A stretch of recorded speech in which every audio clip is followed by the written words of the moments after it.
Hi, folks. My name is John, and I'd like to tell you a little story that I hope will inspire you to try and spread the gospel. It's the Great Commission, it's what we're all called to do, and in today's day and age, it's something that we need to do more than ever. It also seems to be one of the hardest things for us to do, at least for me.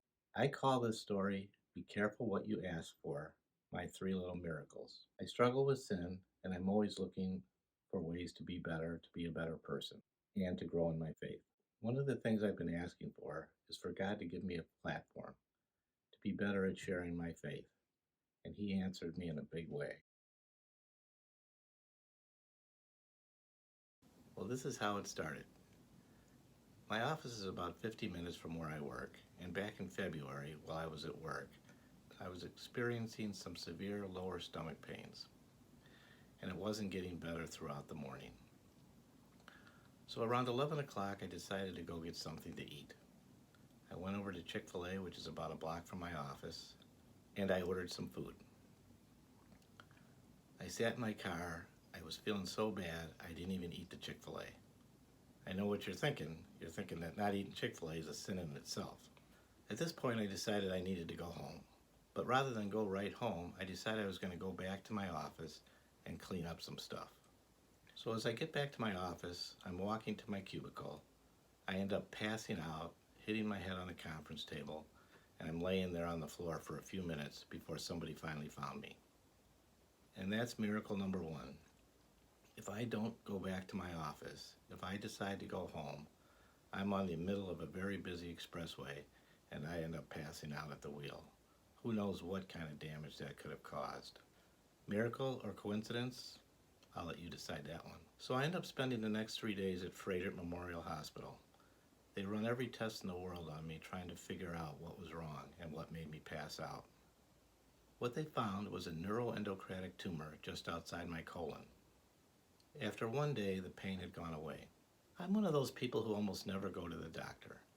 I very rarely get sick, and had I not passed out and been taken to the hospital, I would have dealt with that pain and that tumor would be growing inside me today. That's my little miracle number two. Miracle or coincidence? I'll let you decide that one. So about a month later, I end up having surgery. They remove part of my colon and my gallbladder.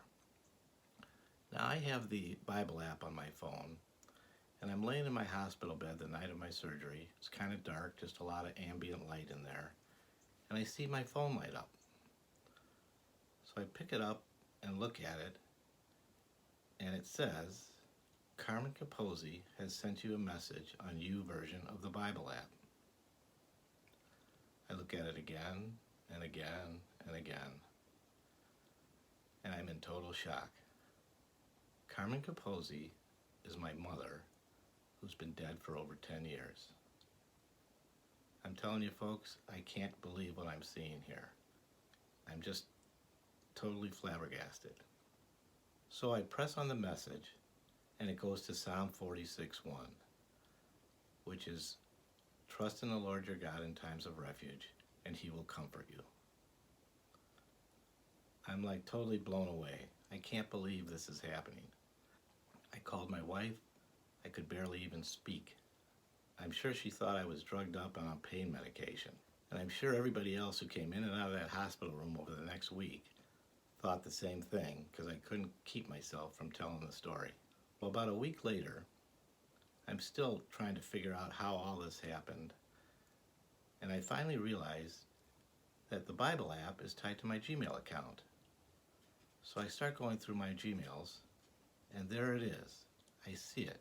Carmen Capozzi, 8 o'clock at night, sends me an email. Now I have proof. It actually happened. Only this Carmen Capozzi happened to be some guy that lives in Pittsburgh that I'm not related to, that I've never heard of before, that just sent me this email. So without telling him what happened and explaining the circumstances to him, I sent him a message and said, just out of curiosity, why did you send this to me when you did?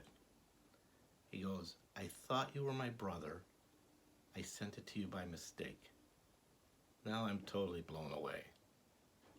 I responded to him and I said, dude, that was no mistake. I'm laying in a hospital bed recovering from surgery.